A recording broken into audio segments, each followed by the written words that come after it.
In a quiet neighborhood, a simple misunderstanding leads to devastating consequences, unraveling the life of Evelyn, a woman set in her ways. When her prejudice causes her to make a terrible mistake, she finds herself facing the fallout, alienated from her community and haunted by regret. But through unexpected connections with a loving father, his bright young daughter, and her own estranged family, Evelyn is given a second chance to redeem herself. Will she find forgiveness and heal the wounds she's caused? Or is it too late to make things right? Before we dive into this powerful story of redemption, make sure to comment below where you're watching from and your thoughts as the story unfolds. Don't forget to hit that subscribe button and turn on notifications for more heartfelt stories like this. The morning sun filtered through the lace curtains of Evelyn Harper's kitchen, casting a soft glow across the spotless countertops.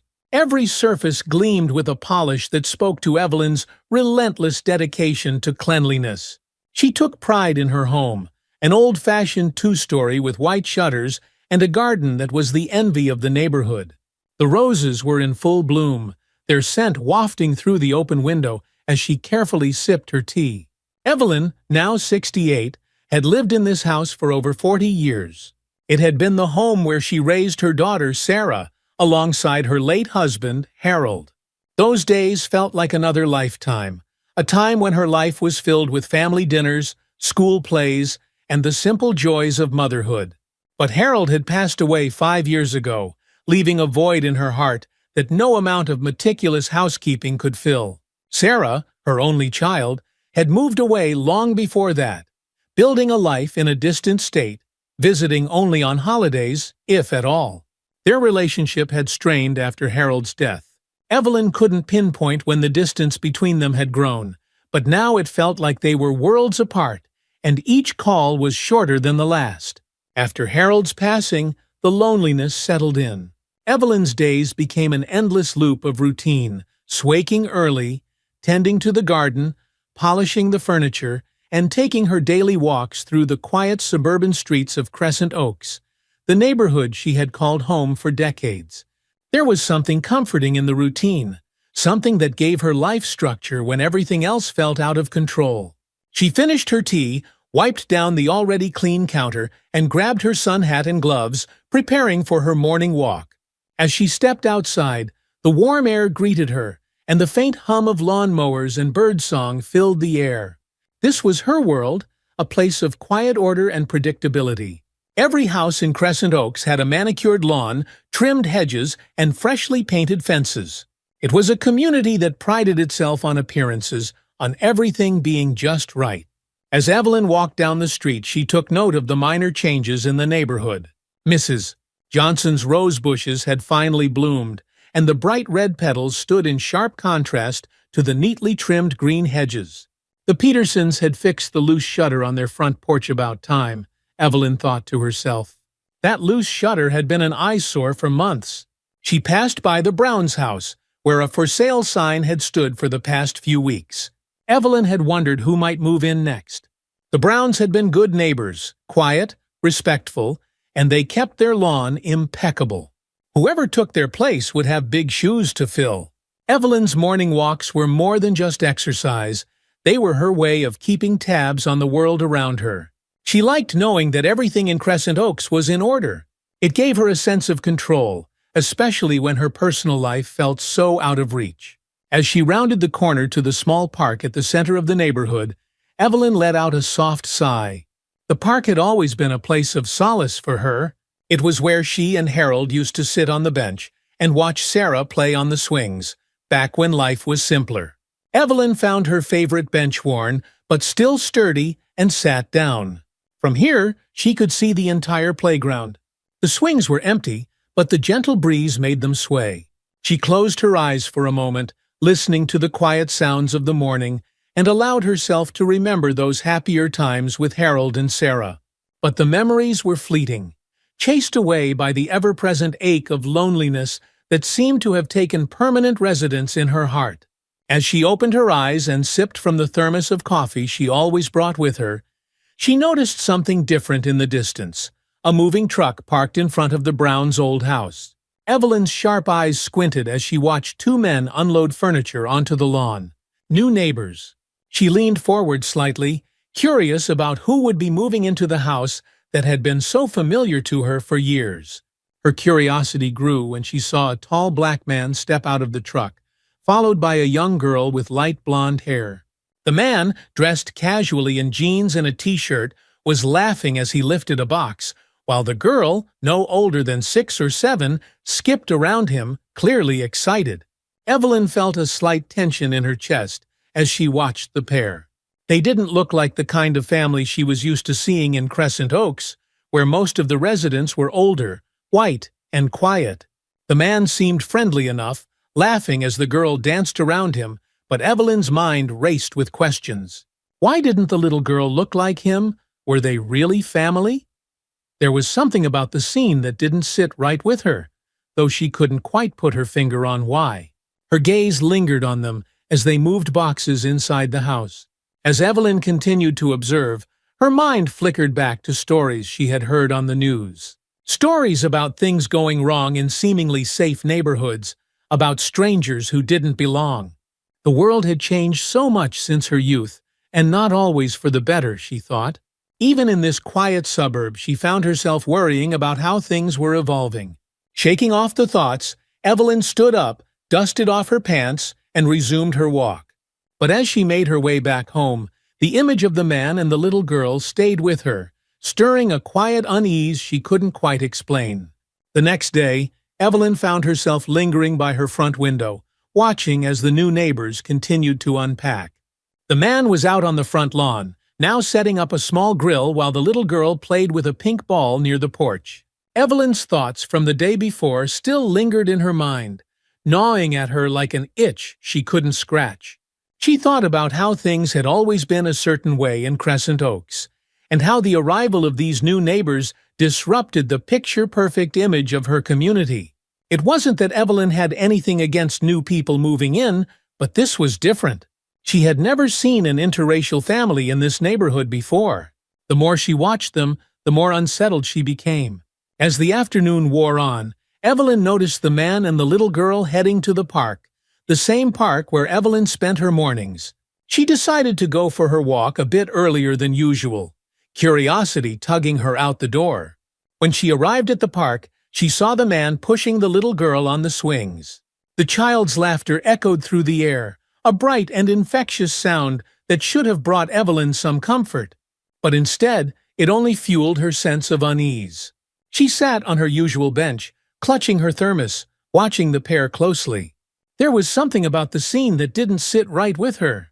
"Higher! Daddy, higher!" the girl squealed, her blonde pigtails flying behind her as the man gave her a gentle push. Evelyn's grip on her thermos tightened. Daddy, her mind couldn't reconcile the word with the man standing behind the swing. The little girl was white, and the man was black. Evelyn's thoughts raced, questioning everything about the scene in front of her. Was he really her father? What if something was wrong? What if the girl was in danger? Her heart began to pound in her chest as her mind filled with doubt and suspicion. Maybe she was overthinking it. Maybe they were just a happy father and daughter spending a day at the park. But another part of her, the part that had grown more anxious over the years, told her that something was off. The man's deep laughter joined the child's, filling the park with a sound that should have been heartwarming, but for Evelyn, it was unsettling. She sipped her coffee, trying to calm the growing tension in her gut. Maybe she was just being overly cautious. But then again, what if her instincts were right? What if this man wasn't who he claimed to be? Evelyn couldn't stop watching them, her eyes glued to the pair, as the man lifted the girl off the swing and twirled her around. The girl's giggles filled the air, and the man's broad smile shone with nothing but love for the child. Still, Evelyn's unease wouldn't leave her. For years, she had watched over the neighborhood like a guardian, ensuring everything remained as it should. She had never been one to jump to conclusions, but the world felt different now. People weren't as trustworthy as they once were. It wasn't like when she and Harold had raised Sarah here. Back then, everyone knew each other. Now, it seemed like strangers were always passing through, and Evelyn didn't like it. As the man and the girl left the park, Evelyn stayed behind, her thoughts still racing. She told herself she was just being cautious, that it was her duty to look out for the safety of her neighborhood. But deep down, she knew that the source of her suspicion wasn't just about safety.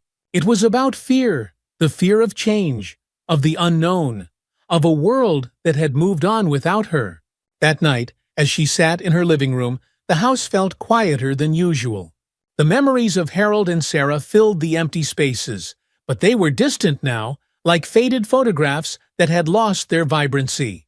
Evelyn turned on the TV, hoping to drown out the silence, but her mind kept drifting back to the park and the new neighbors. She thought about calling Sarah, but she knew how that conversation would go. Sarah would listen patiently, but there would be an edge to her voice, a subtle irritation that always appeared when Evelyn brought up her concerns about the world. Sarah lived in the city now, far removed from Crescent Oaks, and she didn't share Evelyn's worries. In fact, she often dismissed them as paranoia, telling Evelyn that she needed to let go of the past and embrace the present. But Evelyn couldn't shake the feeling that something was wrong. She went to bed that night, her mind still filled with thoughts of the new neighbors, wondering if she was being overly cautious or if her instincts were trying to tell her something. Over the next few days, Evelyn couldn't stop thinking about James and Grace. The more she saw them, the more her suspicion grew. Every time she passed their house or saw them at the park, her mind filled with questions. The neighbors had begun to notice the new family, and Evelyn caught snippets of conversations at the grocery store and during her walks. "They seem nice enough," she overheard one neighbor say. "But, I mean, it's not exactly what we're used to around here." The comment stuck with Evelyn, validating her unease. She wasn't the only one who felt it, others had noticed too.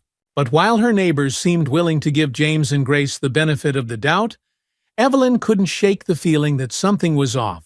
One afternoon, as Evelyn sat in her usual spot at the park, she watched James and Grace playing on the grass.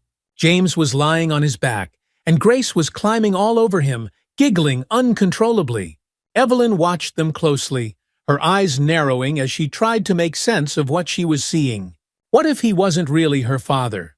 What if he had taken her from somewhere, someone? The thought lodged itself in her mind, growing more insistent with each passing moment.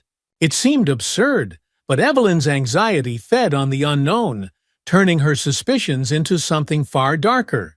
As she watched James pick Grace up and swing her around, Evelyn muttered to herself, "It just doesn't make sense. She doesn't look like him." She couldn't stop herself from imagining worst-case scenarios, her mind spiraling into irrational fears. What if Grace was in danger? What if James was hiding something? The weight of these thoughts pressed down on Evelyn's chest, and before she knew it, her hand was reaching for her phone. She hesitated, her finger hovering over the screen. Should she call? What if she was wrong? What if there was a perfectly innocent explanation for everything? But then again, what if she was right? Her heart pounded as she dialed the number, her voice shaking when the operator answered. 911, what's your emergency? I think I'm witnessing a kidnapping, Evelyn stammered, the words tumbling out before she could stop them. There's a man in the park with a little girl.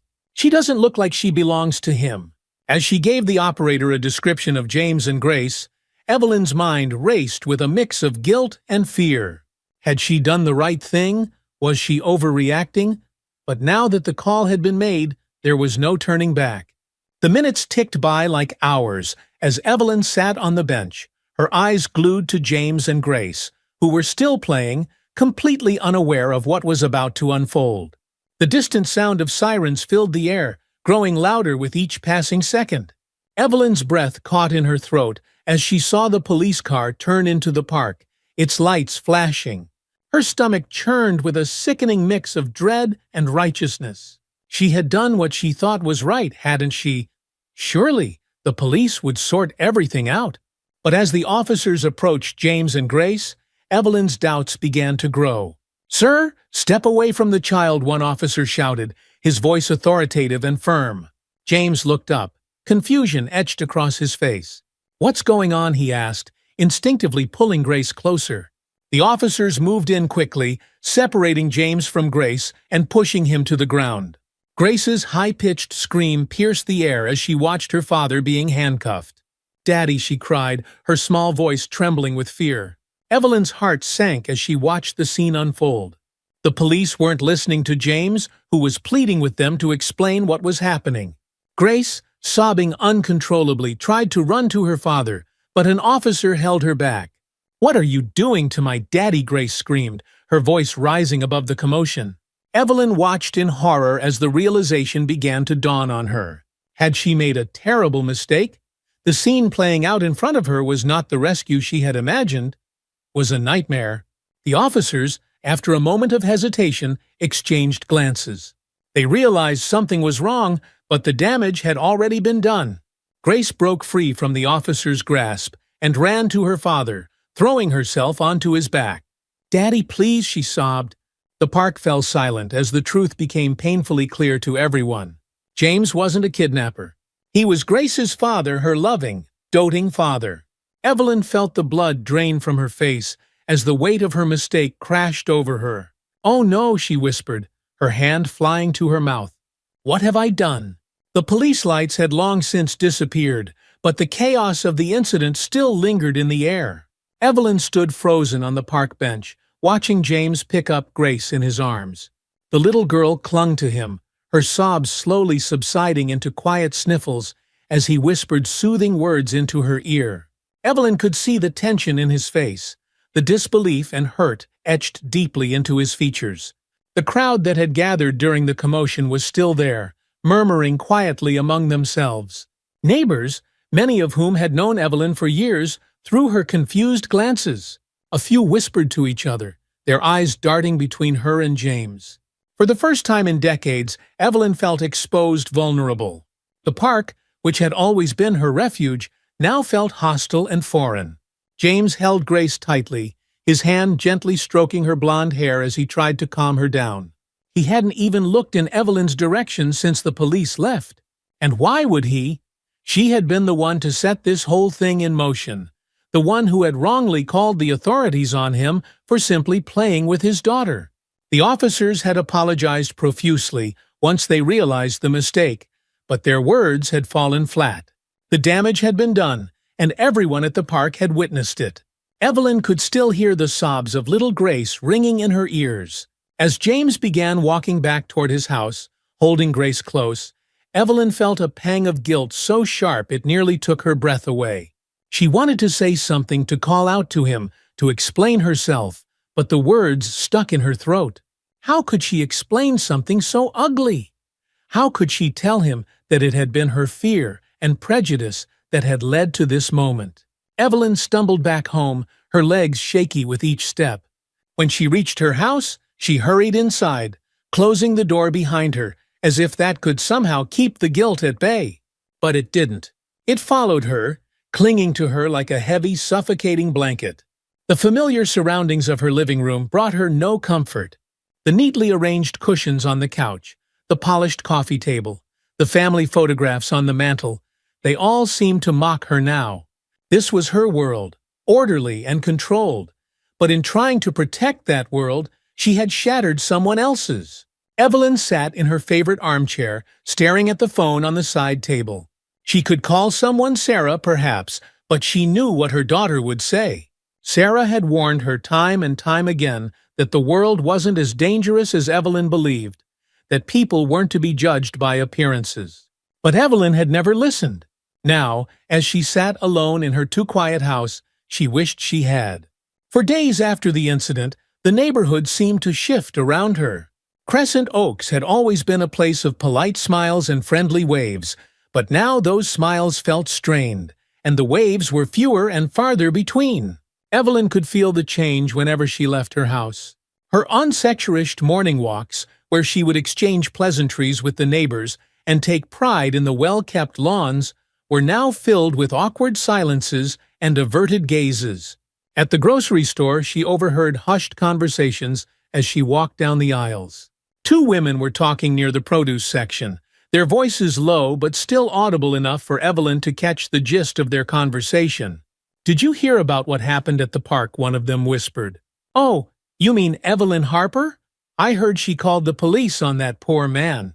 Accused him of kidnapping his own daughter. I can't believe it. She's always been so proper. Who knew she had that kind of prejudice in her? Evelyn's face burned with shame as she quickly walked away, leaving her cart abandoned in the middle of the aisle.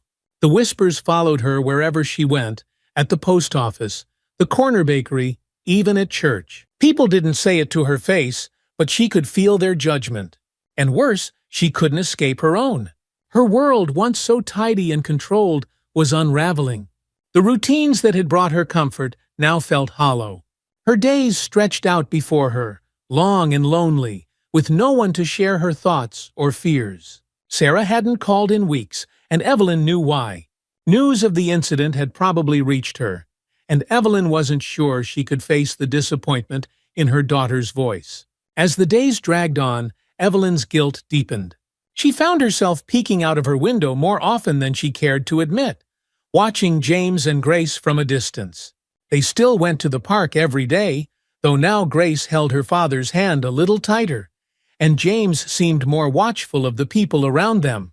Evelyn's heart ached as she watched them. She had done this. She had caused this fear in a little girl's eyes, this tension in a father's posture. She had turned something beautiful, the bond between a father and his daughter, into something ugly.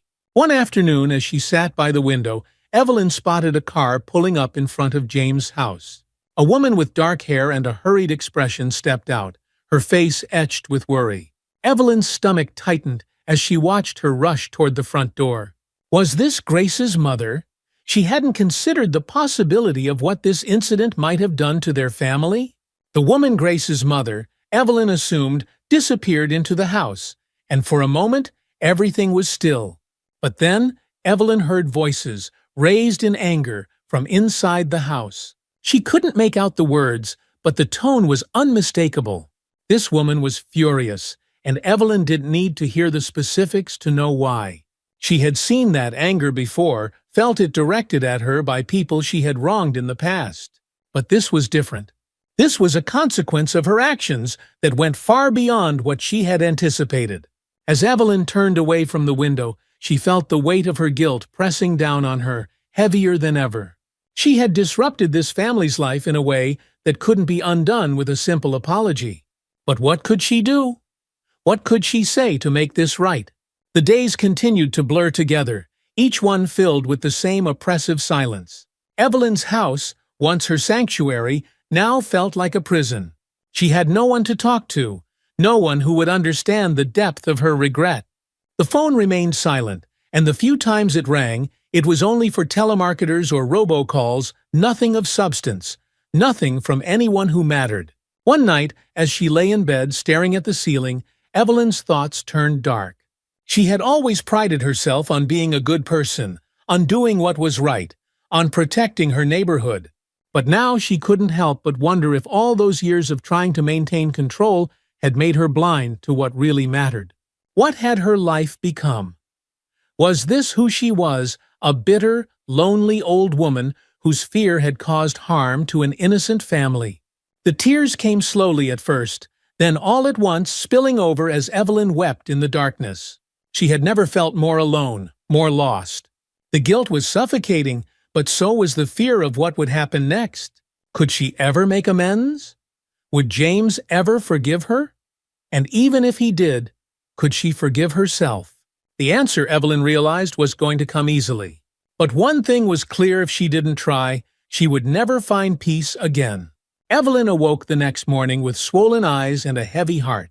The weight of her guilt still lingered, but something had shifted during the night. The tears had softened something in her, some internal wall she had built up over the years. For the first time since the incident at the park, Evelyn felt an inkling of what she needed to do. She couldn't change the past, but she could take responsibility for it. She could apologize. The thought both terrified and relieved her. It wasn't in Evelyn's nature to admit she was wrong, not easily, anyway. She had spent her entire life holding herself to impossibly high standards, always striving to do what she thought was right. Admitting her mistake now would mean acknowledging that she had let her fear and prejudice get the better of her. It would mean confronting the uglier parts of herself, parts she had always tried to deny. But what choice did she have? The image of Grace's tear-streaked face, the sound of her cries for her father, haunted Evelyn. She couldn't live with that on her conscience any longer. It was time to make amends. Evelyn spent the morning pacing around her house, trying to figure out the best way to approach James. She thought about going over to his house, but the idea of facing him and Grace in person, after everything she had done, made her stomach churn with anxiety. What if he slammed the door in her face? What if Grace refused to look at her? After hours of deliberation, Evelyn decided to write a letter. It felt safer, more controlled, and it would give her time to find the right words. She could express everything she needed to say without the fear of being interrupted or rejected in the moment. She sat down at her kitchen table, her hands trembling slightly as she picked up the pen. The blank sheet of paper stared back at her, waiting for her to begin. For a moment she hesitated, unsure of how to start. But then, with a deep breath, she began to write. Dear James and Grace. The words came slowly at first, halting and unsure. But as Evelyn continued, her thoughts flowed more freely. She wrote about the day at the park, explaining her fears not as an excuse, but as an acknowledgement of her own shortcomings. She confessed that her actions had been fueled by prejudice, by assumptions she had made based on fear rather than reality. I was wrong, she wrote, the weight of those 3 words almost too heavy to bear. I allowed my fear to blind me, and in doing so, I hurt you both. I am deeply sorry for the pain I caused, and I hope you can find it in your hearts to forgive me. When she finished the letter, Evelyn read it over twice. It wasn't perfect, but it was honest. And for the first time in a long time, she felt a flicker of something that had been missing hope. Maybe, just maybe, this letter could be the first step toward making things right. She folded the letter carefully, placing it in an envelope and writing James and Grace's names on the front. Her hands were still trembling as she slipped the envelope into her mailbox, her heart pounding in her chest. There was no turning back now. The rest of the day passed in a blur of anxious anticipation. Evelyn couldn't focus on anything else. Her mind kept wandering back to the letter, wondering if James had received it yet, if he had read it, if he would even respond. The waiting was agonizing, but Evelyn knew she had to be patient. This was not something that could be rushed. The next morning, as she sat by the window with her cup of coffee, Evelyn saw something that made her breath catch in her throat. James and Grace were walking toward her house. Evelyn's heart raced as she watched them approach, unsure of what to expect. Was this it? Were they coming to confront her to reject her apology? She wasn't ready, not yet. But there was no time to prepare. The doorbell rang, and Evelyn had no choice but to answer. When she opened the door, she was greeted by the sight of James standing there, Grace holding his hand. In his other hand, he held the letter she had written. For a moment, no one spoke. The silence between them was heavy, filled with all the things that had gone unsaid. Evelyn's mouth felt dry, and her hands fidgeted nervously by her sides. Finally, James broke the silence. "We got your letter," he said, his voice calm but guarded. "Can we come in?" Evelyn nodded, stepping aside to let them in. As they walked into her living room, Grace looked around, her eyes wide with curiosity. It was the first time Evelyn had seen her up close since the incident, and the sight of the little girl filled her with a deep, aching guilt. James and Grace sat down on the couch, and Evelyn took a seat across from them, her heart pounding in her chest. She opened her mouth to speak, but the words wouldn't come. James looked at her, his expression unreadable. "I read your letter," he said slowly, "and I appreciate your apology. But I think we need to talk about what happened, about why it happened." Evelyn swallowed hard, nodding. I know," she stammered. "I don't even know where to begin. I was wrong, so terribly wrong. I let my fear get the best of me, and I made assumptions that I had no right to make." James' gaze softened slightly, but there was still a distance between them, a gap that couldn't be bridged with just an apology. "Fear is a powerful thing," he said quietly, "but it doesn't excuse what happened. You saw me with my daughter, and instead of seeing a father and his child, you saw something else, something dangerous." Evelyn's throat tightened. She couldn't deny the truth of his words. "I know," she whispered. "I know. I wish I could take it all back, but I can't. All I can do is try to make things right." There was a long pause as James considered her words. Grace, sitting next to him, had been quiet this whole time, her small hands gripping the edge of the couch. But now she spoke up, her voice soft but clear.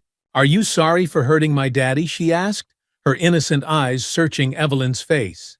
Evelyn's heart broke at the question, and she felt tears welling up in her eyes. "Yes," she whispered, her voice thick with emotion. "I'm so sorry, Grace. I never meant to hurt your daddy or you." Grace stared at her for a moment, then turned to her father. James met his daughter's gaze, and something unspoken passed between them. After a long silence, James turned back to Evelyn. "We're willing to forgive," he said softly. "But forgiveness doesn't erase the harm that was done. It's going to take time." Evelyn nodded, her tears spilling over as she whispered, "Thank you. Thank you for giving me that chance." For the first time since the incident, Evelyn felt a flicker of hope. It wasn't full forgiveness yet, but it was a start. And for now, that was enough. Evelyn hadn't expected the visit to go as well as it had. When James and Grace left her house, she stood by the door, staring out into the quiet street, her heart racing with a confusing mix of emotions. Relief, guilt, and something like hope all churned in her chest. Forgiveness. They had offered her forgiveness, but with the clear understanding that things wouldn't simply return to normal overnight. Evelyn knew the path ahead would be long and difficult, but just hearing James say the words had lifted a weight from her that she hadn't realized she was carrying. For the next few days, Evelyn stayed mostly inside, unsure of how to re-enter a world that suddenly felt so different. The neighborhood still buzzed with whispers about the park incident, but Evelyn couldn't let herself be distracted by the opinions of others. She was more focused on what she could do to make amends to the people she had hurt, the only ones who truly mattered in this equation. One afternoon, as Evelyn stood at her kitchen window, she saw Grace playing in the front yard, tossing a ball in the air and catching it, her giggles echoing softly. James was sitting on the porch, watching her with a smile that warmed Evelyn's heart in a way she didn't expect. It was such a simple scene, father and his daughter enjoying a sunny afternoon, and yet it filled Evelyn with an ache. She had spent so many years looking at the world through a narrow lens, missing moments of joy like this. Unable to stand idly by any longer, Evelyn decided to take a step toward mending the gap between them. She quickly baked a batch of cookies chocolate chip, the only recipe she had truly mastered, and wrapped them up in a tin. It felt small and inadequate, but it was something, and she needed to do something. Taking a deep breath, she crossed the street and approached James' house. Grace noticed her first, her eyes lighting up with curiosity as she ran toward the gate. "Hi, Miss Evelyn," she called out, her voice bright and sweet. She was still a little hesitant, but far from the scared child Evelyn had seen at the park. Evelyn's heart softened at Grace's greeting. "Hello, sweetheart," she said, her voice shaky but warm. I brought some cookies. I thought you might like them." James stood up from the porch, giving her a nod as he walked over to meet them by the gate. His expression was still cautious, but the fact that he was willing to meet her halfway gave Evelyn hope. "You didn't have to do that," James said, though his tone wasn't unkind. He glanced down at Grace, who was eyeing the tin of cookies with clear excitement. "But I appreciate it." Evelyn handed the tin over, feeling the tension in her shoulders ease just a bit. "I know it's not much, but I wanted to do something. To say thank you for what you said the other day." James nodded, though there was still a barrier between them, a wall that wouldn't come down overnight. "We're trying," he said simply. "We're trying to move past it. It's not easy, though." Evelyn swallowed, her guilt returning in full force. "I understand," she said quietly. "I won't ask for more than you're willing to give. But if there's anything I can do, anything at all, please let me know." Grace tugged on her father's hand, her eyes wide with anticipation. "Daddy, can we try the cookies now?" she asked, bouncing on the balls of her feet. James chuckled softly, the tension between him and Evelyn easing just a little in that moment. "Sure, kiddo," he said, smiling down at her. Then he looked back up at Evelyn, his expression softening. "Thank you for the cookies, and for the apology." Evelyn nodded, feeling a lump form in her throat. She watched as they turned back toward their house, Grace happily skipping beside her father, the tin of cookies clutched in her small hands. It wasn't much, but it was a start. Over the next few weeks, Evelyn continued to make small gestures of kindness toward James and Grace. She didn't want to push too hard or intrude on their lives, but she also didn't want to let things remain stagnant. It wasn't just about earning their forgiveness, it was about showing them that she had changed, that she was willing to be a better neighbor, a better person. One afternoon, as Evelyn sat on her porch, she noticed James struggling to fix something on the fence that bordered their yard. The gate latch was stuck, and he was fiddling with the lock, his brow furrowed in concentration. Grace was sitting on the porch steps, watching her father with a curious expression. Evelyn hesitated for a moment, then stood up and walked over to the fence. "Looks like you could use a second pair of hands," she said, offering a tentative smile. James looked up, surprised to see her there. He wiped the sweat from his forehead and shrugged. "I wouldn't turn down the help," he admitted. Evelyn stepped closer, taking a look at the latch. "I used to have the same problem with my gate," she said, kneeling down beside him. "It's tricky, but I think I can help." Together, they worked in silence for a few minutes, the awkwardness between them slowly dissolving as they focused on the task at hand. Grace watched them with wide eyes, occasionally chiming in with a comment or question about what they were doing. For the first time since the incident, Evelyn felt like she was part of something, part of a team, even if it was just fixing a gate latch. When they finally managed to get the gate fixed, James stood up and wiped his hands on his jeans. "Thanks," he said, offering her a smile that was warmer than before. "I appreciate the help."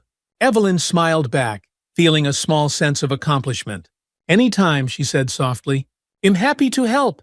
As she turned to head back to her house, Grace called out after her, "Thanks, Miss Evelyn." Evelyn's heart swelled at the sound of Grace's voice. She waved at the little girl, her smile widening. "You're welcome, sweetheart." The weeks passed, and Evelyn found herself gradually becoming more involved in the lives of James and Grace. The tentative relationship they had built through small gestures of kindness slowly began to grow into something more substantial. Evelyn still carried the weight of her guilt, but the tension between them was slowly dissolving, replaced by a cautious but genuine warmth. Evelyn began spending more time with Grace, who had taken to visiting her house after school. At first, the visits were brief, just a few minutes here and there to say hello or show off a drawing she had made. But soon, Grace started staying longer, sitting with Evelyn in the living room or helping her in the garden. Evelyn showed her how to prune the roses, a skill she had learned from her own mother years ago. One afternoon, as they worked together in the garden, Grace looked up at Evelyn with a thoughtful expression. "Miss Evelyn," she asked, her voice soft, "why don't you have any kids?" The question caught Evelyn off guard, and for a moment she didn't know how to respond. She hadn't spoken about Sarah in a long time, not to anyone, and the subject was still a painful one. But Grace's innocent curiosity disarmed her, and Evelyn found herself answering honestly. "I do have a daughter," she said quietly, kneeling beside Grace to trim a rose bush. "Her name is Sarah, but she doesn't live here anymore. She moved away a long time ago." Grace frowned, clearly puzzled. "How come she doesn't visit?" Evelyn hesitated, the weight of her strained relationship with Sarah pressing down on her. "We don't talk as much as we used to," she admitted. "Sometimes people grow apart, even when they don't mean to." Grace seemed to consider this for a moment, then nodded. "That's sad," she said simply, her wide eyes filled with sympathy. Evelyn forced a smile, her heart aching at the truth in Grace's words. "Yes," she said softly, "it is." The conversation stayed with Evelyn long after Grace had gone home for the day. She had never talked about her relationship with Sarah to anyone, not even to James. It was a source of deep pain and regret, something she had tried to bury for years. But now, with Grace's innocent questions lingering in her mind, Evelyn realized how much she missed her daughter. She wondered if it was too late to mend that bridge, too. The next day, as Evelyn sat in her living room, she found herself flipping through the pages of her old address book. She hadn't called Sarah in months, and the thought of picking up the phone now filled her with a mix of anxiety and hope. But after everything that had happened with James and Grace, after learning how important forgiveness and second chances were, Evelyn knew she had to try. Taking a deep breath, she dialed Sarah's number, her heart pounding as the phone rang on the other end. After a few rings, Sarah picked up, her voice distant but familiar.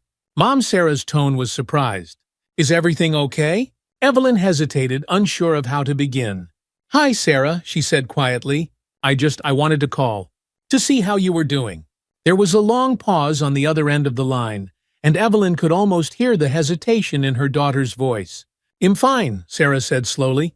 "Just busy with work, you know." Evelyn swallowed, trying to keep her emotions in check. "I know it's been a while since we talked," she began, her voice shaky, "and I know things haven't been easy between us. But I miss you, Sarah. I miss our conversations." Another pause, longer this time. "I miss you too, Mom," Sarah admitted softly. "I didn't think you wanted to talk, though. You've been distant."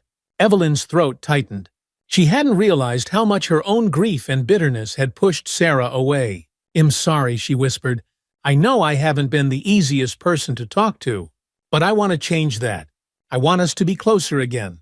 Sarah didn't respond right away, but when she finally spoke, her voice was softer, more open. "I'd like that, Mom. I really would." The relief that washed over Evelyn was overwhelming. For the first time in years, she felt like she had a real chance to reconnect with her daughter, to rebuild the relationship they had lost. It wouldn't be easy, but it was a start. As the days passed, Evelyn found herself growing closer, not only to James and Grace, but also to the rest of the neighborhood. She started attending community events again, block parties, charity drives, and neighborhood cleanups. At first, there were still a few whispers and awkward glances, but as people saw the changes in her, the whispers faded. Evelyn's involvement in the community grew, and soon she was volunteering at the local food bank and helping organize events for the neighborhood. The people who had once been wary of her were now beginning to see her in a different light. She wasn't just the woman who had called the police on her neighbors. He was someone who was trying to make a difference. One sunny afternoon, James and Grace invited Evelyn to join them for a picnic in the park. They spread out a blanket under a large oak tree, and Grace ran around chasing butterflies while Evelyn and James talked. "You've really come a long way," James said, his tone light but sincere. "I didn't think we'd get to this point, but I'm glad we did." Evelyn smiled, her heart full of gratitude. "So am I," she said softly. "I never thought I'd feel this connected to anyone again, but you and Grace, you've changed my life." James nodded, his expression thoughtful. "I think you've changed your life, Evelyn. We just gave you the chance." As they sat there, watching Grace play in the sunshine, Evelyn felt a sense of peace that she hadn't known in years. Her life had taken a path she never could have predicted. But for the first time in a long time, she felt like she was exactly where she was meant to be. As fall set in, Evelyn found herself spending more and more time with James and Grace. The cooler air brought out the crisp smells of autumn, and with it came a sense of renewal, as if the changing season mirrored the changes in her own life. Her days, once filled with silence and routine, were now interspersed with laughter, conversation, and a sense of purpose she hadn't felt in years. Every Sunday afternoon, James and Grace invited Evelyn to join them for a meal. Sometimes they cooked together, Evelyn teaching Grace how to make her famous apple pie, or James showing them both how to barbecue. Grace, always eager to help, would stand on a stool beside Evelyn at the kitchen counter, her small hands carefully rolling out the pie dough under Evelyn's watchful eye. One particular Sunday, as they sat around the dinner table, Evelyn noticed how natural it felt to be part of their lives now. Grace chatted animatedly about her school day, her laughter filling the small dining room. James listened, smiling as he leaned back in his chair, and Evelyn felt a warm glow in her chest. It was moments like these that made her realize how much she had been missing before. "I think I'm getting pretty good at pie making," Grace said proudly, glancing at Evelyn for approval. "Don't you think, Miss Evelyn?" Evelyn chuckled, her heart swelling with affection. "I think you're going to be better than me one day," she said, her eyes twinkling. "But don't tell anyone. I've got a reputation to uphold." Grace giggled and reached for another slice of pie, and James winked at Evelyn, his gratitude clear in the way he looked at her. The easy camaraderie between them felt worlds away from where they had started. and Evelyn was quietly amazed by how far they had all come. But while things with James and Grace were progressing, Evelyn knew there was still a part of her life that needed attention: her relationship with her daughter, Sarah. Their phone call had been a small step toward reconciliation, but it hadn't been enough. The distance between them was still there, and it weighed heavily on Evelyn's heart. The next morning, Evelyn sat down at her kitchen table staring at her phone. Her conversation with Sarah had left her with a sense of hope, but also with a realization that she needed to do more if she wanted to repair their relationship. She couldn't just wait for Sarah to reach out. She needed to make the effort herself. She scrolled through her phone, her thumb hesitating over Sarah's name in her contacts. What if Sarah was too busy to talk? What if she didn't want to visit? But Evelyn pushed those doubts aside. She had spent too many years letting fear and pride dictate her actions, and she wasn't going to let that happen again. She pressed the call button, her heart pounding as the phone rang. After a few moments, Sarah's voice came through, a bit surprised but warm. "Hi, Mom," Sarah said, her tone gentle. "How are you?" "I'm doing well, sweetheart," Evelyn replied, her voice steady. "I was actually hoping to see you. I've been thinking a lot about things, and I would really love for us to spend some time together. Maybe you could come visit for the weekend." There was a pause on the other end, and Evelyn held her breath, waiting for Sarah's response. When she spoke again, Sarah's voice was hesitant, but she didn't say no. "I'd like that," Sarah said slowly. "It's been a while since I've been home, and I think it's time. How about next weekend?" Evelyn's heart leapt with relief. "Next weekend would be perfect," she said, unable to keep the excitement from her voice. "I can't wait to see you." When she hung up the phone, Evelyn felt a mixture of nervous anticipation and hope. There was still so much to say, so many wounds that needed healing, but for the first time in years, she felt like she and Sarah might actually be able to bridge the gap between them. The following weekend, Evelyn spent the entire morning preparing for Sarah's arrival.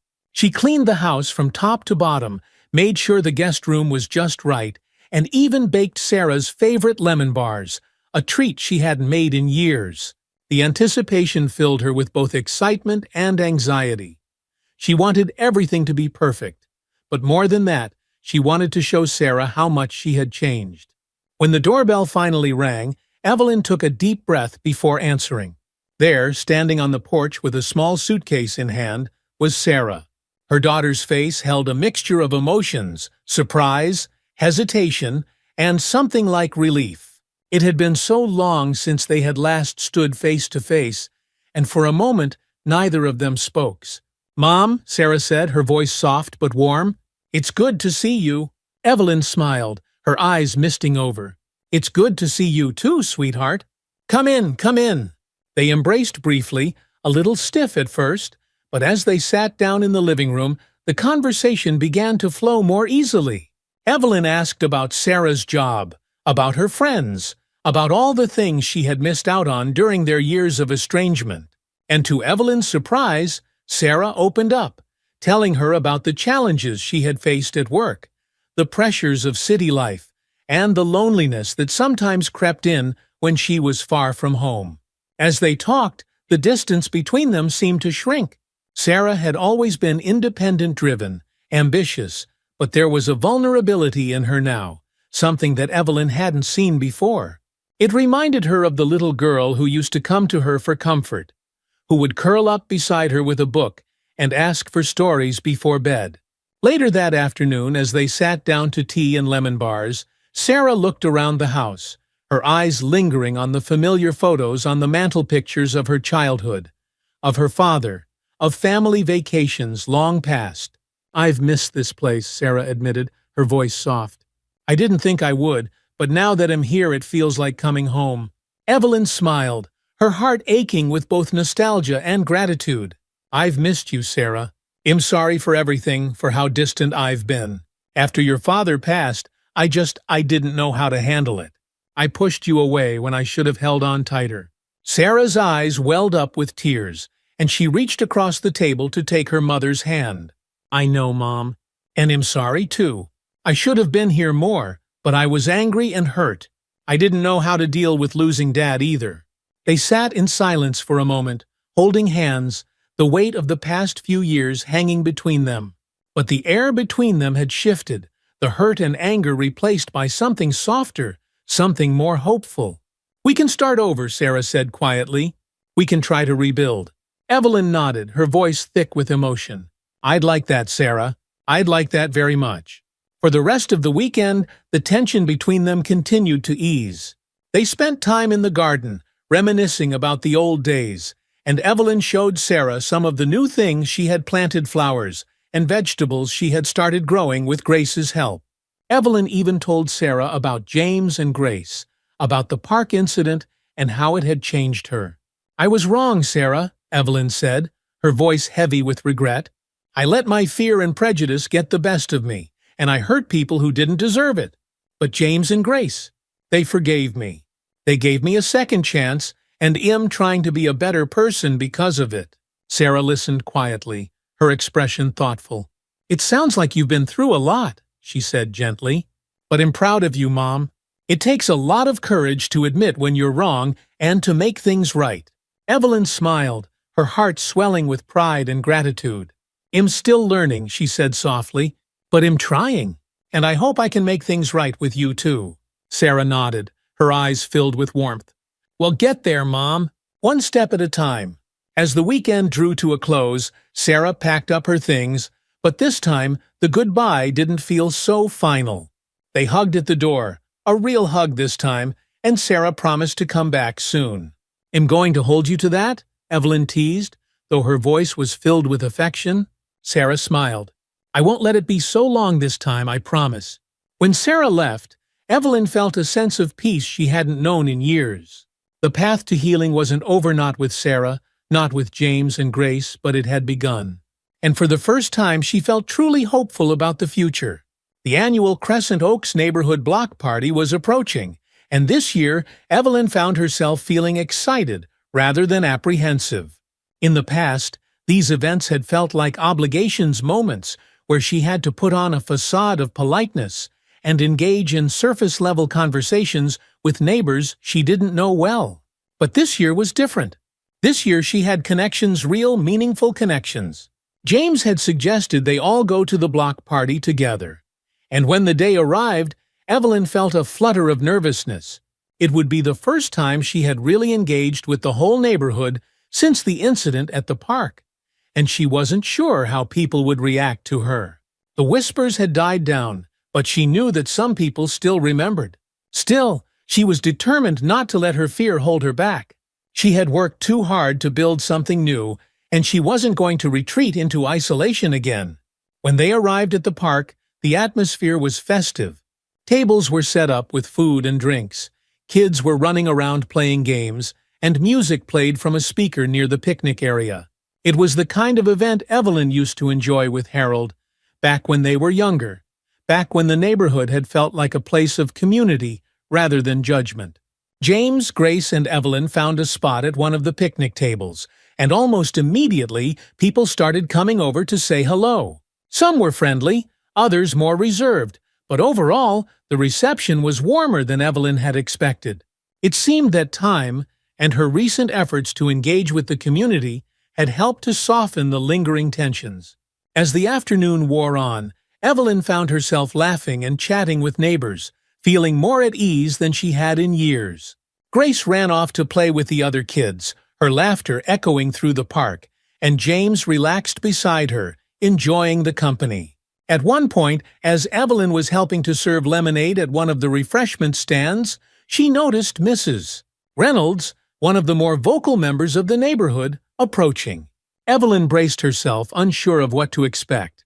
Mrs. Reynolds had been particularly harsh after the park incident, and Evelyn had avoided her since. But to Evelyn's surprise, Mrs. Reynolds smiled as she reached the stand. "I hear you've been spending a lot of time with James and Grace," she said, her tone conversational. Evelyn nodded, feeling a bit uncertain. "Yes, they've become very dear to me," she replied carefully. Mrs. Reynolds studied her for a moment, then nodded. "It's good to see," she said simply. "We were all worried after what happened. But it seems like you've made things right." Evelyn let out a breath she hadn't realized she was holding. "I'm trying," she said softly. "I'm trying to be better, Mrs." Reynolds nodded again, her expression softening. "That's all anyone can do, isn't it?" With that, she turned and walked away, leaving Evelyn standing at the lemonade stand, a sense of relief washing over her. It wasn't a grand gesture, but it was a step toward acceptance, and that was more than Evelyn had hoped for. As the sun began to set, casting a golden glow over the park, Evelyn looked around at the scene before her. Kids were still playing, neighbors were chatting, and the music had slowed to a soft, nostalgic melody. It was a moment of peace, a moment of connection, and Evelyn felt a deep sense of gratitude. She had spent so many years closed off, afraid of change, afraid of the world outside her carefully constructed bubble. But now she was part of something bigger, something filled with love, forgiveness, and community. As the block party wound down, James, Grace, and Evelyn walked home together, the sound of Grace's happy chatter filling the cool evening air. Evelyn smiled to herself, her heart full of peace. She had come a long way from the woman who had stood alone at the park, filled with fear and suspicion. And while the road ahead would still have its challenges, she knew she wasn't walking it alone anymore. The block party had been a success, and for the first time in what felt like years, Evelyn felt a deep sense of belonging. As she walked home with James and Grace, the cool autumn breeze wrapped around them, carrying the laughter and warmth of the neighborhood behind them.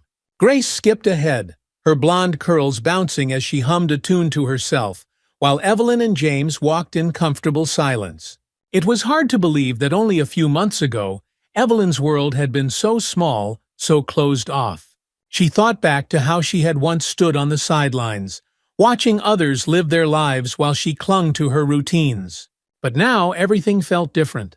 Her mornings, once filled with quiet isolation, were now brightened by Grace's visits, by shared meals with James, and by the simple joy of having someone to care for again. As they reached their homes, James turned to Evelyn, a soft smile on his face. "Thank you for coming with us today. I know it wasn't easy for you to face everyone after everything." Evelyn shook her head, feeling a warmth in her chest.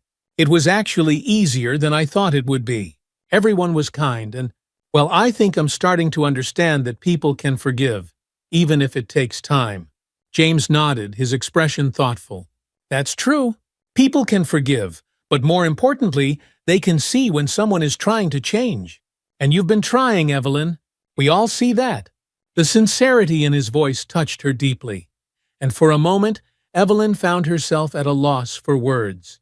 She had spent so much time worrying that she would never be able to make things right, that the mistakes she had made would forever define her.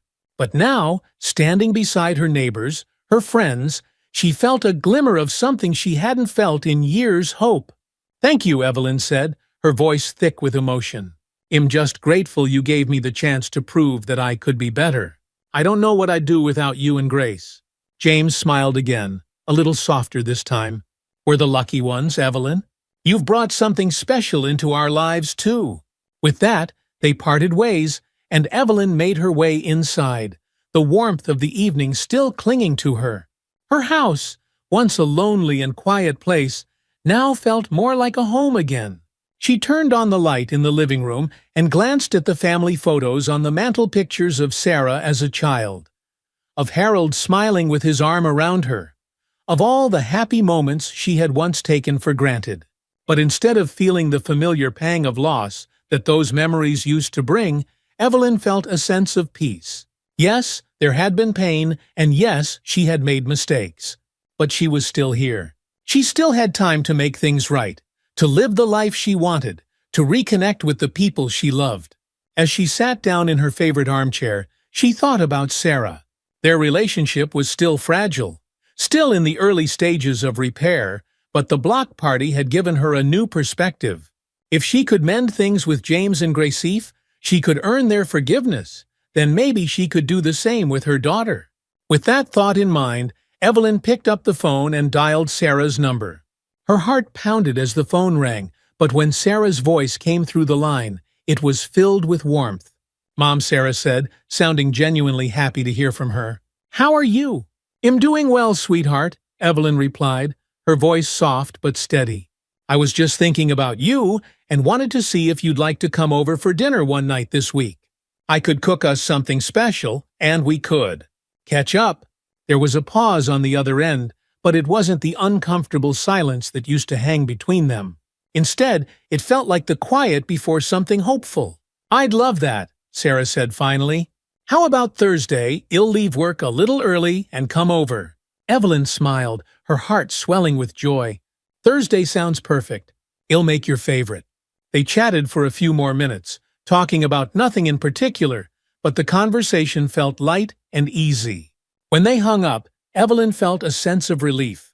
For the first time in years, she felt like she was truly reconnecting with her daughter, and the prospect of having Sarah over for dinner filled her with excitement.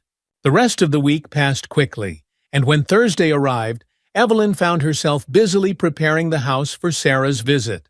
She cooked Sarah's favorite meal, roast chicken with rosemary potatoes, and even baked a fresh apple pie for dessert. As she moved around the kitchen, she couldn't help but smile to herself. It felt good to be doing something for someone she loved, and the anticipation of Sarah's arrival filled her with a quiet joy.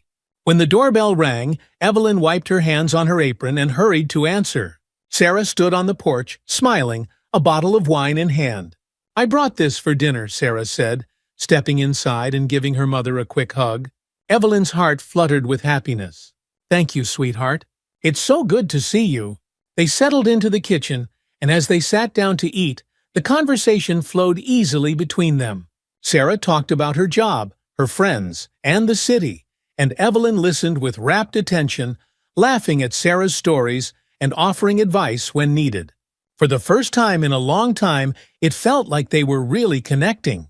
As dinner wound down, Evelyn brought out the apple pie, and Sarah smiled, her eyes twinkling. "You remembered," she said, taking a bite. "This is just like when I was a kid." Evelyn's chest swelled with warmth. "Of course I remembered. It's your favorite." They sat in comfortable silence for a moment, the soft glow of the kitchen light casting a warm ambiance around them. Sarah glanced around the room, her gaze lingering on the familiar photos of their family, then turned to Evelyn, her voice softer than before. "Mom," Sarah began, "I just want you to know that I'm really proud of you. I know things haven't been easy for you, for either of us.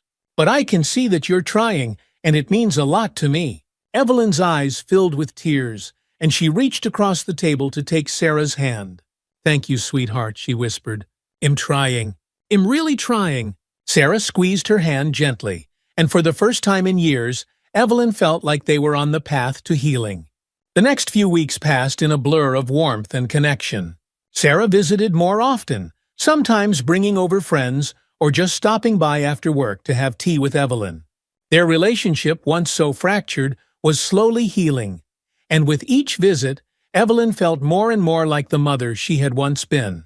But life, as always, had its way of throwing unexpected challenges. One chilly November afternoon, as Evelyn was preparing for another dinner with Sarah, she received an unexpected call from James. His voice was tense, and there was a hint of panic beneath the surface. "Evelyn," James said, "I hate to ask, but I have an emergency at work. I need someone to watch Grace for a few hours.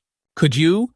"Of course," Evelyn said without hesitation, though the request filled her with a mix of nerves and excitement. She had never watched Grace on her own before, but the fact that James trusted her with his daughter meant the world to her. Grace arrived a short time later, bundled up in a warm jacket and carrying her favorite stuffed animal. "Hi, Miss Evelyn," she said, her bright smile lighting up the room as she stepped inside. Evelyn knelt down to give Grace a hug. "Hi, sweetheart, we're going to have so much fun." As the hours passed, they played games, read books, and baked cookies. Grace's laughter filled the house, and Evelyn found herself enjoying every moment of their time together. It felt natural, easy, and for the first time, she realized just how much she loved being around the little girl. But as evening approached, something unexpected happened. Grace, while playing with her toys in the living room, began to complain of a headache. At first, Evelyn thought nothing of it, kids got tired after all. But when Grace suddenly grew pale and lethargic, Evelyn's heart raced with panic. "Grace," she said, kneeling down beside the girl, "Are you okay?" Grace whimpered, clutching her head. "It hurts, Miss Evelyn." Evelyn's mind went into overdrive. She wasn't sure what to do, but she knew she needed help. She grabbed her phone and called James, her hands shaking as she dialed. "James, something's wrong with Grace," Evelyn said, her voice trembling. "She says her head hurts, and she's not looking well." James was calm but urgent. "Take her to the emergency room, Evelyn. He'll meet you there." Without a second thought, Evelyn bundled Grace into her car and drove to the hospital, her heart pounding the entire way. She kept glancing at the little girl in the back seat, praying that everything would be okay. At the hospital, doctors quickly took Grace in for evaluation, and Evelyn paced the waiting room, her mind racing with fear and guilt. She had been responsible for Grace, and now something was terribly wrong. The thought of losing Grace, of something happening to her while she was in Evelyn's care, was unbearable. When James arrived, his face was pale with worry, but he managed to give Evelyn a reassuring nod. "Thank you for getting her here," he said softly. "We'll get through this." Hours passed, and the waiting room felt like a prison. Every minute felt like an eternity as they waited for news. Finally, a doctor came out, his expression serious but calm. "She's going to be okay," the doctor said. "It looks like Grace had a severe migraine. It's not uncommon in children, but it can be very painful. We've given her medication, and she's resting now. You can see her in a few minutes."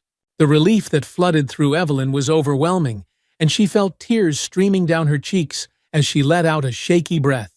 "Thank God," she whispered. James placed a hand on her shoulder. "You did everything right, Evelyn. Thank you."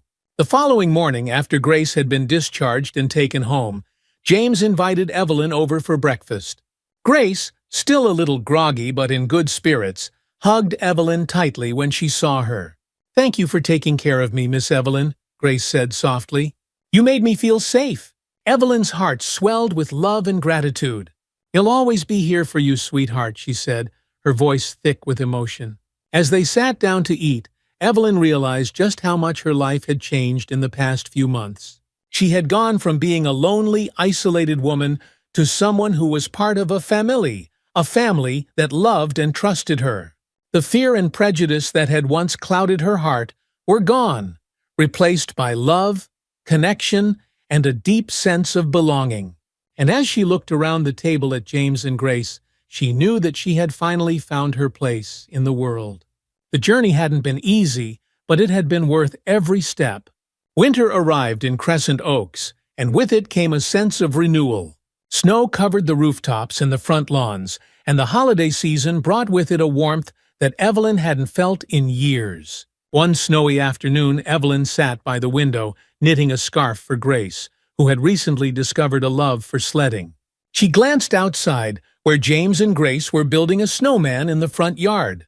The laughter that drifted through the air filled Evelyn with a quiet joy. This was her life now, one filled with love, laughter, and family. As she worked on the scarf, there was a knock at the door.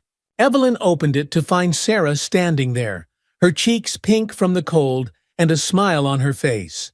"Hi, Mom," Sarah said, stepping inside. "I thought I'd come by to help with the Christmas tree." Evelyn smiled, her heart swelling with gratitude. "That sounds wonderful." As they decorated the tree together, placing ornaments that had been passed down through the generations, Evelyn realized how much her life had changed. She had spent so many years closed off, afraid of the world, afraid of change. But now she was surrounded by the people she loved most, and the future looked brighter than she had ever imagined. When they finished, Sarah stepped back to admire their work.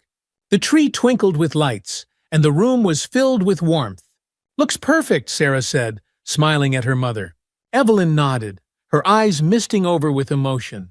"Yes," she said softly, "it really does." As they stood there together, Evelyn knew that her journey wasn't over. There would still be challenges, still be moments of doubt and fear. But she also knew that she wasn't facing them alone anymore. She had James, Grace, and Sarah by her side. And with them, she could face anything. The world outside might still be unpredictable, but for the first time in years, Evelyn felt truly at peace. She had found her family again, both old and new, and in doing so, she had found herself. A year had passed since the night Evelyn rushed Grace to the hospital, and though the winter chill had once again settled over Crescent Oaks, the warmth inside Evelyn's heart had only grown. The relationships she had built and mended over the past year continued to blossom, filling her days with love, laughter, and connection. The neighborhood had shifted too, subtly but surely. The park, once the scene of that fateful day where her fear had led to so much pain, was now a place where Evelyn often sat with Grace, watching her run and play with the other children. The tension that had once lingered in the air between Evelyn and her neighbors had long since evaporated. Instead, she had become a respected member of the community again, not because of her past, but because of the person she had become. It was a Saturday afternoon in December, and the community had come together to hold a winter festival in the park. Lights were strung between the trees, and booths offering hot chocolate and homemade crafts dotted the area. Children ran around in coats and scarves, their laughter mingling with the sound of holiday music that played softly in the background. Evelyn stood near one of the booths, handing out warm cups of cider to neighbors who stopped by. She smiled as she saw Grace laughing with her friends, her cheeks flushed from the cold, her knitted purple scarfone of Evelyn's creations wrapped snugly around her neck. James was nearby, chatting with a few other dads who had gathered around the fire pit, their faces illuminated by the soft glow of the flames.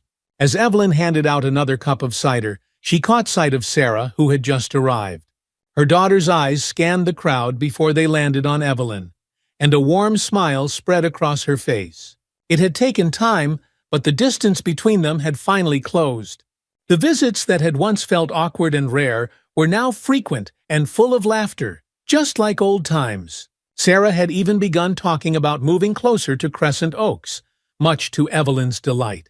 "Hey, Mom," Sarah said, walking over and giving her mother a quick hug. "The festival looks great." Evelyn beamed, her heart swelling with pride. "It does, doesn't it? The whole neighborhood really came together this year. It's wonderful to see." They stood together for a moment, watching the activity unfold around them. It was a scene of joy and unity, one that felt worlds away from the division and fear that had once clouded Evelyn's life. She had come a long way from the woman who had stood alone on that park bench, judging what she didn't understand. Now she was part of something bigger, something beautiful. As they chatted, Evelyn noticed Mrs. Reynolds, the same woman who had been so critical of her after the park incident, walking toward them with a plate of cookies in hand. "Evelyn, Mrs. Reynolds called out, her voice cheerful. "I made some of my famous gingerbread cookies. I thought you might like to try one." Evelyn smiled, accepting the plate with genuine gratitude. "Thank you, Mrs. Reynolds. They look delicious." Mrs. Reynolds nodded, her expression warm. "You've done a wonderful job helping organize this event, Evelyn. It's truly brought the community together. You should be proud." Evelyn's chest swelled with emotion. There was a time when she had feared she would never regain the respect of her neighbors, but now, here she was fully accepted and embraced. It was more than she could have ever hoped for. "I'm just happy to be part of it," Evelyn said softly. "It's been a good year, a really good year." As Mrs. Reynolds wandered off to join another group of neighbors, Sarah turned to Evelyn, her expression thoughtful. "You really have changed, Mom," she said, her voice filled with admiration. "I'm proud of you." Evelyn's eyes misted over at the words. She had longed to hear those words from her daughter for so long, and now that she had, it felt like a weight had lifted from her heart. "Thank you, Sarah," she whispered. "That means more to me than you know." They stood together for a few more moments, watching as Grace ran over to them, her face flushed with excitement. "Miss Evelyn?" "Miss Evelyn," Grace cried, her breath coming in little puffs of steam as she bounced on the balls of her feet. "Come see the snowman we built. It's as tall as me." Evelyn laughed, her heart swelling with affection for the little girl who had become such a big part of her life. "Well, I can't miss that, can I?" Taking Grace's hand, Evelyn let the child lead her across the snowy park to where the snowman stood, lopsided but undeniably impressive. James followed close behind, a proud grin on his face as he watched his daughter show off her handiwork. "You did a wonderful job," Evelyn said, her voice filled with genuine admiration. "I think that's the best snowman I've ever seen." Grace beamed, her eyes shining with pride. "We named him Frosty." Evelyn chuckled, the sound light and full of joy. She had never imagined that her life could feel this full again, that she could feel this much love and connection after so many years of loneliness. But here she was, surrounded by people who cared about her, people who had become her family. As they admired the snowman, James stepped up beside Evelyn, his voice soft but filled with warmth. "Thank you for being part of our lives, Evelyn. We're lucky to have you." Evelyn turned to him, her eyes filled with emotion. "No, James," she said softly. "I'm the lucky one. You and Grace. You've given me a second chance at life. You'll never be able to thank you enough for that." James smiled, a deep understanding passing between them. "We've all grown together. That's what family does." Evelyn nodded, her heart full.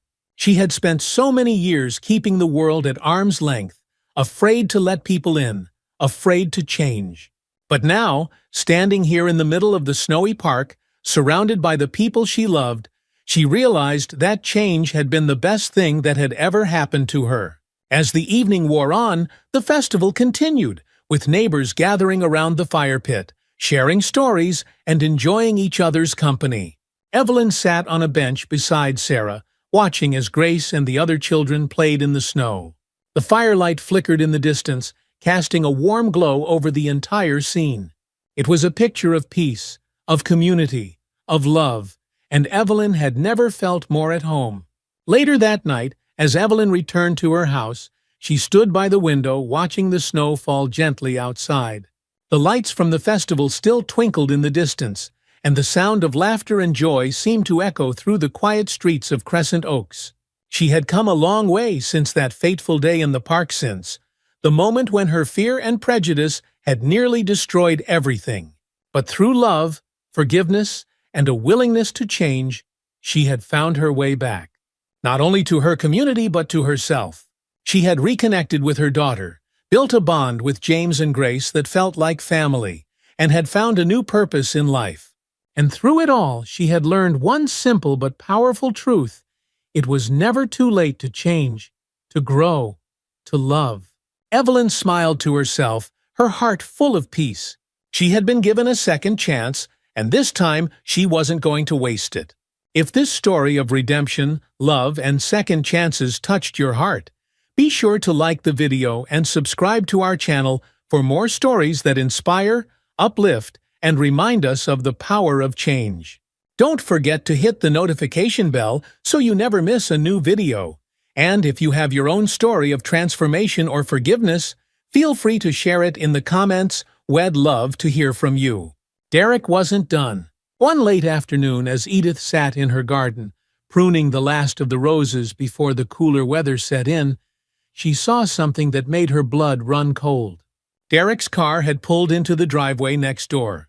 He stepped out, looking disheveled, angry. His movements were jerky, erratic, and Edith could see that something was different about him today, something more dangerous. Edith's heart began to race as she watched him stalk toward her house, his expression set in a grim line. This wasn't like the last time. There was no shouting, no dramatic entrance, just a cold, calculated determination in his eyes that made Edith's stomach churn with fear. Before she could even think about retreating into her house, Derek was at her garden gate, his tall frame looming over her like a shadow.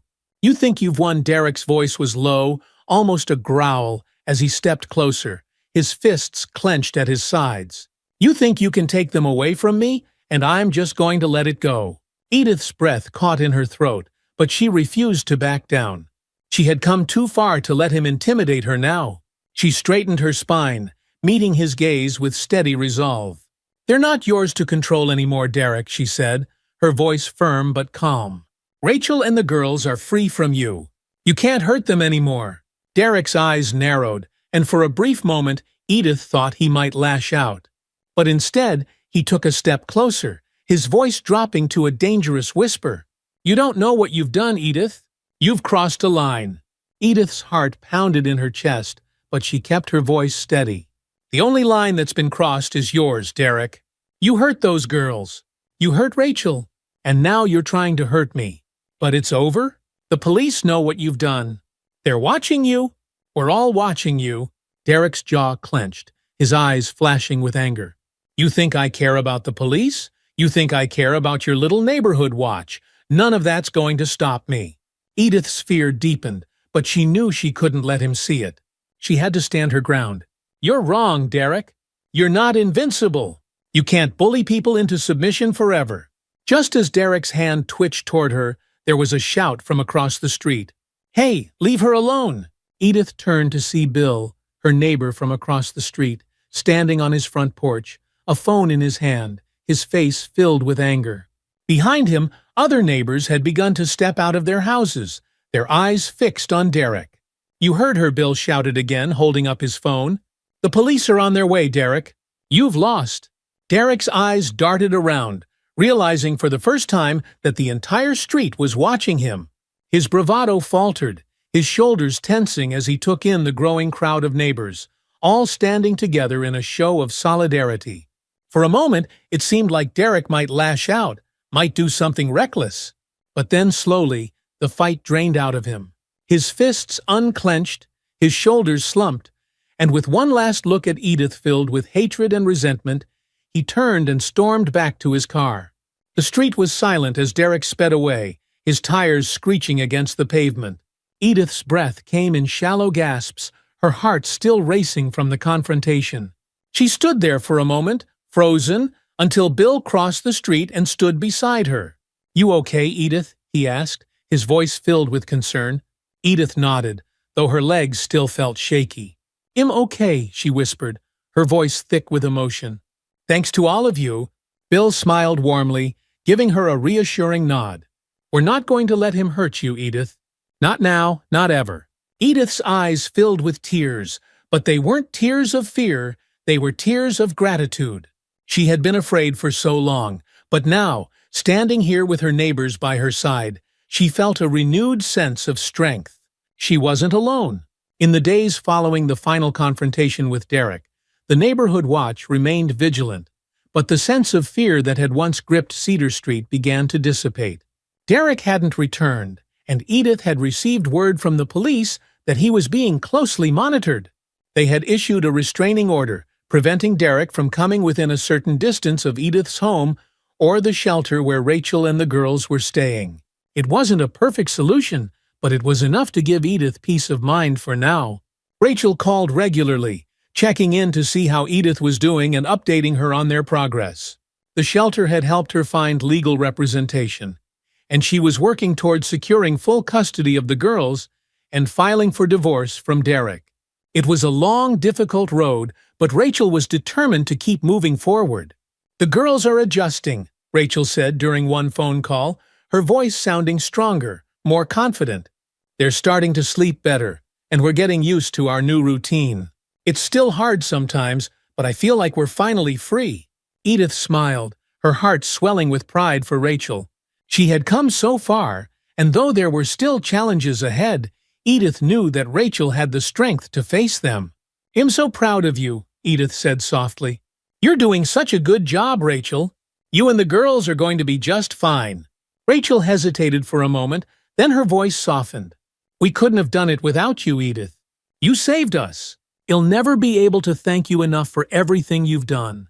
Tears welled in Edith's eyes, and she wiped them away with a smile. You're family now, Rachel, and family takes care of each other. As Edith hung up the phone, a sense of calm settled over her. She had faced her fears, stood up to Derek, and helped Rachel and the girls escape a dangerous situation. It hadn't been easy, but it had been worth it. Her home, once a place of quiet solitude, had become a symbol of strength and resilience. And her neighbors, once strangers, had become a community, united by a shared sense of purpose. Life on Cedar Street would never be the same again, but that was okay. Because now it is filled with hope, connection, and the promise of a better future. Edith smiled as she stepped out into her garden, the late afternoon sun casting a warm glow over the roses. She knelt down, her hands gently tending to the flowers, feeling the cool earth beneath her fingertips. There was still work to be done, but now she knew she wasn't doing it alone. In the weeks that followed Derek's final confrontation, a new sense of peace settled over Cedar Street. The neighborhood watch remained vigilant, but the need for constant worry had lessened as Derek's presence faded from their lives. He hadn't returned, and the restraining order kept him at a safe distance from Edith's home and from the shelter where Rachel and the girls were living. Edith found herself breathing easier with each passing day, the weight of fear slowly lifting from her shoulders. One crisp autumn morning, as Edith was pruning her roses, she heard the familiar ring of her phone from inside the house. She wiped her hands on her gardening apron and hurried to answer it, her heart lifting when she saw Rachel's name on the caller ID. "Rachel, it's so good to hear from you," Edith said, a smile spreading across her face as she held the phone to her ear. "Hi, Edith," Rachel replied, her voice filled with warmth. "I hope I'm not interrupting anything." "Not at all, dear. Just tending to the garden. How are you and the girls doing?" Rachel let out a small sigh, though it was one of relief rather than stress. "We're doing really well, actually. The girls are starting to settle in at school, and they're making new friends. We've been staying at the shelter for a while now, but I've been working with a caseworker. And, well, we found a place. It's a small apartment, but it's ours." Edith's heart swelled with joy at the news. "Rachel, that's wonderful. I'm so happy for you. I couldn't have done it without your help, Edith." "Really? I mean it. You were there for me when I didn't know what to do. I'll never be able to thank you enough." "You've already thanked me more than enough, Rachel," Edith said gently. "I'm just glad you and the girls are safe and moving forward." "We are," Rachel agreed, her voice steady. "We still have some hard days, but we're starting to rebuild. I'm learning how to live without looking over my shoulder all the time. The girls, they've been through so much, but I think they're going to be okay." Edith felt a tear slip down her cheek, and she wiped it away with a smile. "You're an incredible mother, Rachel. You've given them the chance to have a better life, and that's the most important thing."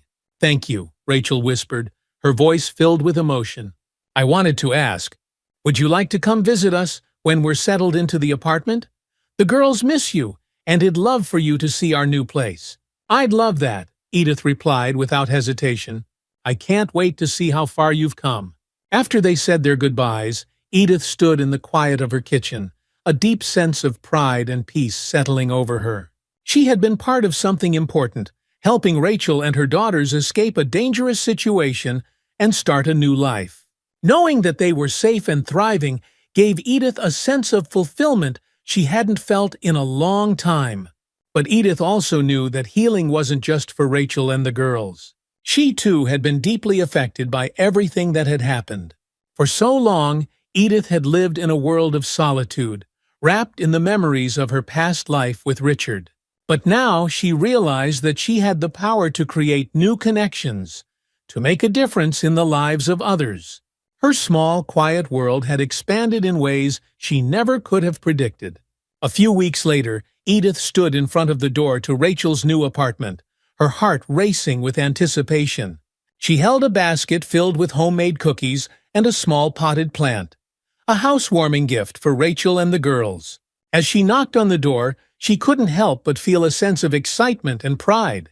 Rachel had taken such brave steps toward building a new life for herself and her daughters, and Edith was eager to see the progress they had made. The door opened, and there stood Rachel, her face lighting up with a wide smile. "Edith, you made it." "Of course I did," Edith replied warmly, stepping inside and hugging Rachel. "I wouldn't miss this for the world." The apartment was small but cozy, filled with the warmth and light that Edith had come to associate with Rachel. The walls were adorned with colorful artwork, some drawn by Lily and Ivy, and the space felt alive with the energy of a family building something new.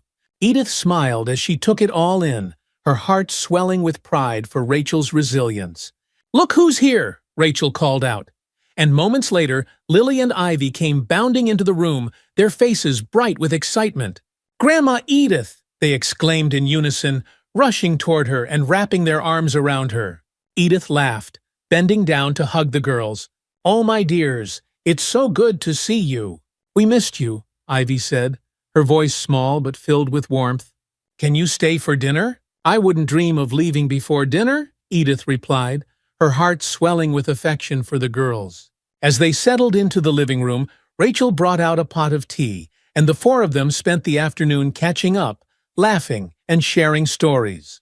The girls proudly showed Edith their artwork, and Rachel talked about how they were adjusting to their new school and making friends. "They're doing so well," Rachel said, her voice filled with relief and pride. "I wasn't sure how they would handle all the changes, but they've been so strong. I'm so proud of them." "You should be proud of yourself too," Edith said gently. "You've created a safe, loving home for them. That's everything." Rachel smiled, her eyes glistening with tears of gratitude.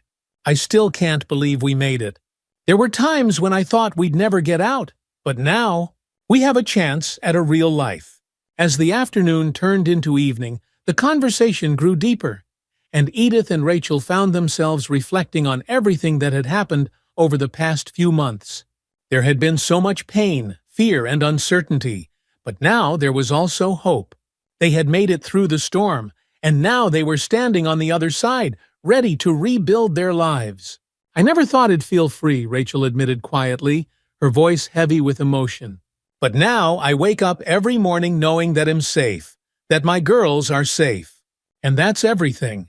Edith reached out and took Rachel's hand, squeezing it gently. "You deserve this peace, Rachel. You and the girls deserve all the happiness in the world."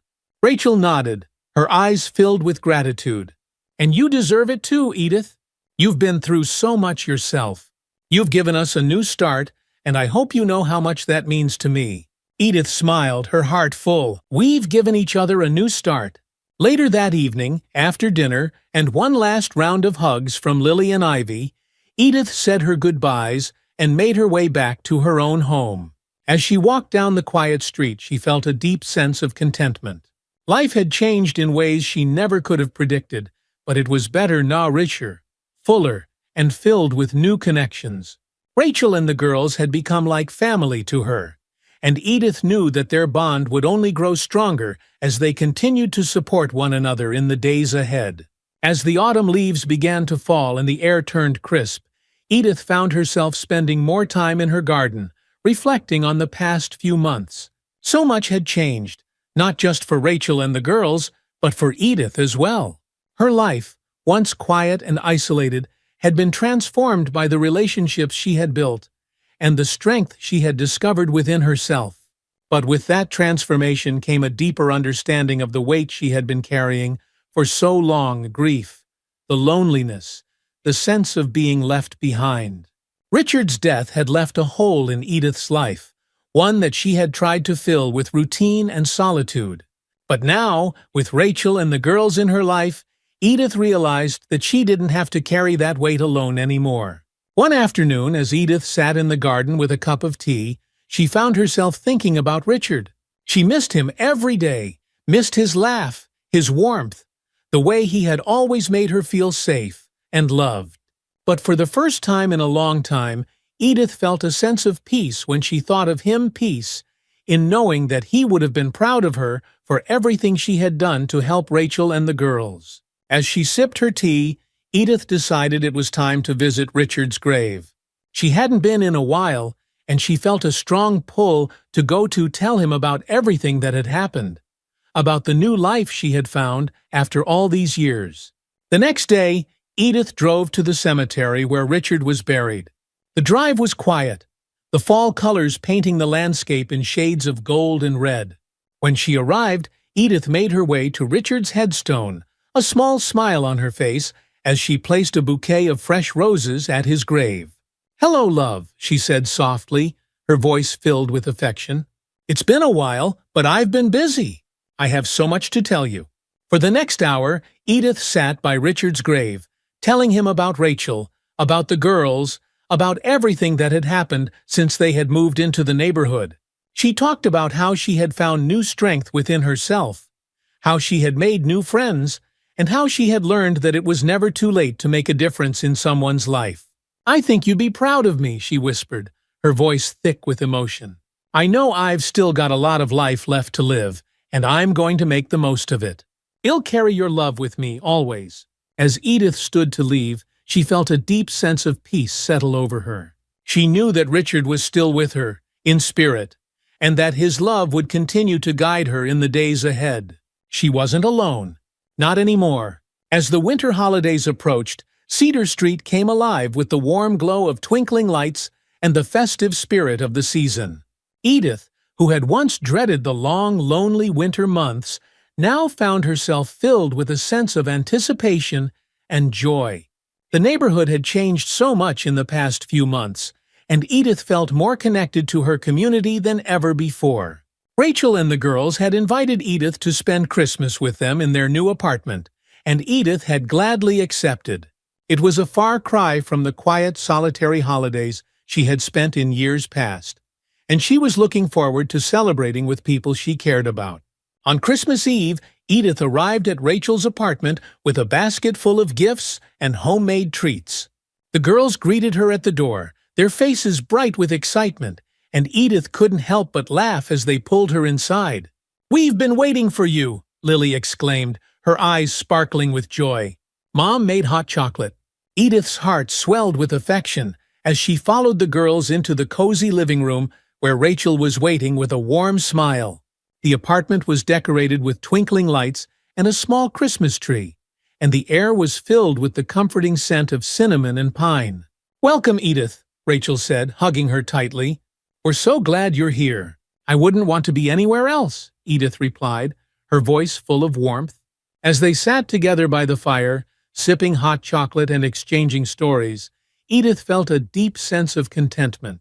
This was what she had been missing for so long, a sense of connection, of belonging, of family. The evening passed in a blur of laughter, conversation, and warmth. The girls opened their presents with wide-eyed excitement, and Edith marveled at how far they had come since the dark days of living under Derek's control. They were happy, healthy, and full of life, and Edith knew that Rachel had done an incredible job of creating a safe, loving home for them.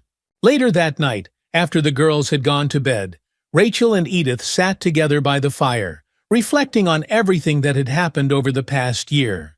"It feels like a lifetime ago," Rachel said quietly, her eyes focused on the flickering flames.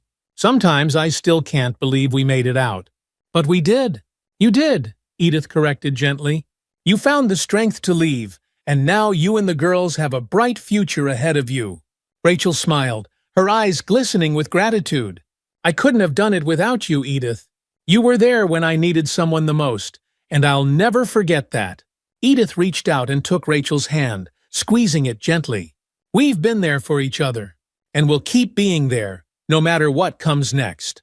As they sat together in the quiet of the night, Edith felt a deep sense of peace settling over her. The storm was over, and now it was time to move forward to embrace the future with open arms, knowing that they had all found the strength to survive and thrive. And in that moment, Edith knew that everything would be all right. Thank you for following along with Edith's emotional and inspiring journey. If you found this story moving or relatable, make sure to hit that subscribe button so you don't miss out on more powerful stories like this. We'll be bringing you more heartwarming tales of resilience, community, and the strength of the human spirit. And don't forget to click the notification bell so you'll always be the first to know when new content is available. We value your feedback, so if you enjoyed this story, leave a like and share your thoughts in the comments below. Thank you for being part of our storytelling community, and stay tuned for more stories that remind us all that no matter how hard things get, we are never truly alone.